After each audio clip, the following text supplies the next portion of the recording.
Oh hey, Jeremy here from Long Speed Marine. Well, I think it's gonna work. Tag along and see if it actually works.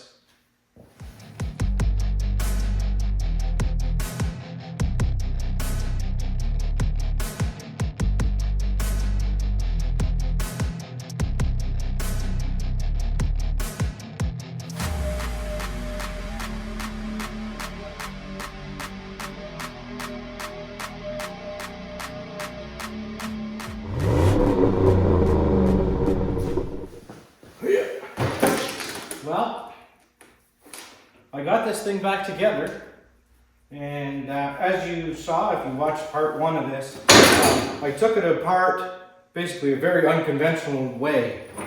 So what happened was, you can go back and watch that, but I bent this main auger shaft, and when I originally looked up the parts for this, and called and asked actually, I thought that you had to buy this whole assembly as one, but it turns out actually now I could have just bought a shaft. Anyways, so I tried to straighten this and pulled it apart. The proper way to pull all this apart is to pull the bearing and shaft and everything off of the back side with the chain and all that stuff, pull all that off, and then pull this whole assembly out. But I didn't want to do that because I was afraid of what I was going to get into, breaking stuff back here and whatever. So, I, in the previous video, split the case in the center and just tried to wrangle this off and pull it off, which was successful. Managed to heat up and hopefully straighten this shaft. You can watch that in there, what I did. And so now I've got it back together. I was able to squish all that back in, silicone around there, and I haven't put any gear lube in it yet. I'm just going to do that now. I'm just waiting for the RTV to set up, but I think that this is going to work. The augers seem to rotate, which means that it basically shows me that it's not totally bent. I can grab the fan and make this thing spin. And it's really easy. So it's not tight, it's not binding. So I think this is going to work. There is actually a bit of a tight spot there. Oh, no, it's not tight at all. So I think this might work. So I'm going to get some gear lube in there, some oil in this part, and get it hooked up to the tractor and see if it's going to work. So I'm just using my Marine gear lube and filling from the top, and there's a hole in the side which I believe is the level, but because the bearings in here, now I did pack them with grease as well just to give them a fighting chance, the ones on the side and up top. Because they were in not the greatest shape, I'm going to fill this up a little bit higher than I normally would. So once it starts coming out of here, I will pop that plug back in and then give it a few more squirts so that it's just above that plug, hopefully. Because yeah, those bearings in there need all the help they can get. Okay, well it's on, and that's always a ton of swearing and cursing and whatnot, so let's fire this thing up and see if it's going to shake itself apart or be able to blow some snow.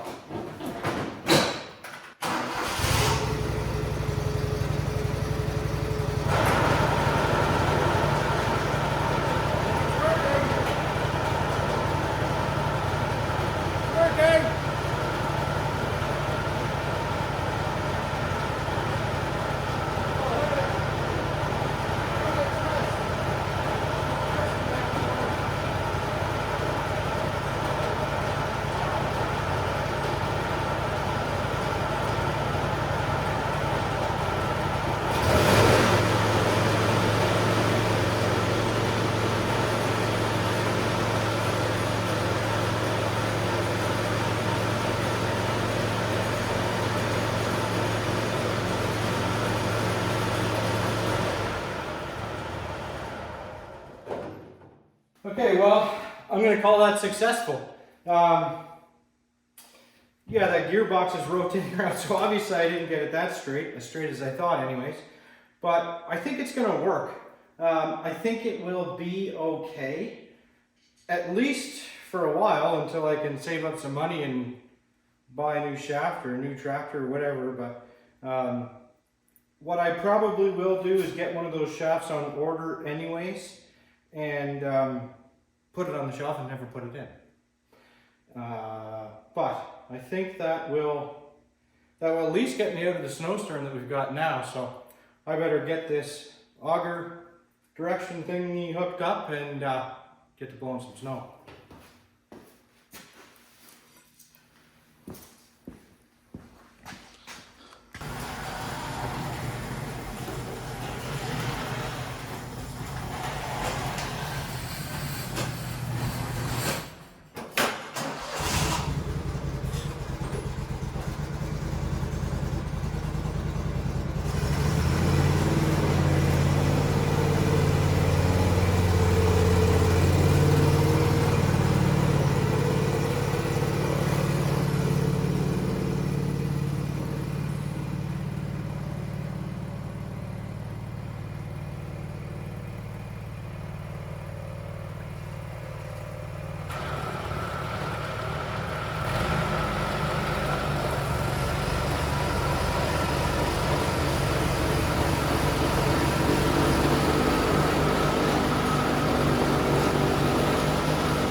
Well, that's going to do it for this one, and obviously it works, but the snow is just too darn wet for the snowblower. Sometimes that happens where it's just too wet and it's not obviously flinging the snow out. So we'll have to go and get the other tractor going and get it pushing some snow around. So hey, hit that subscribe button, smash the like, follow along with all my other projects. I really appreciate it. Thanks very much and take care. Oh. Somewhat successful.